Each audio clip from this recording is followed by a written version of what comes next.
तर नमस्कार मैत्रिणींनो, इथं बघा संध्याकाळ झालेली आहे. दुपारी मस्त आम्ही लाडू वगैरे करून घेतलेले आहे बेसनाचे.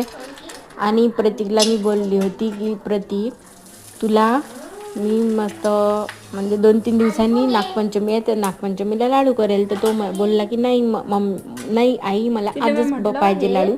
तर जाऊ द्या, मी आजच करून घेतले. त्याच्या म्हणजे मुलांची इच्छा कशाला मारायची, आपण त्यांना जे खायचं ते खाऊ द्यायचं.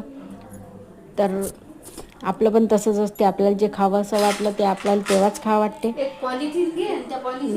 तर इथं बघा, आता संध्याकाळी मी पोंगे प्रतीकला खायचे होते, तन्वीला खायचे होते, पोंगे खायचे होते. मस्त आलू उकडलेले होते सकाळीच. तर तन्वी आता आलूचे टकर वगैरे काढून घेत आहे आणि मॅश करून त्याच्यामध्ये मीठ आणि साधंच आपलं थोडंसं तिखट वगैरे टाकून घेतलेलं आहे तिने मिक्स करून.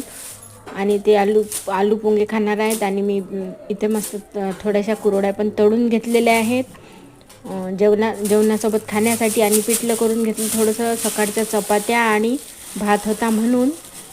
तर आई बाबा आणि मी जेवणार होती आणि प्रतीक आणि तन्वी आलू पोंगे खाणार होती. तर मिनी ब्लॉग कसा वाटला ते नक्कीच सांगा. बाय.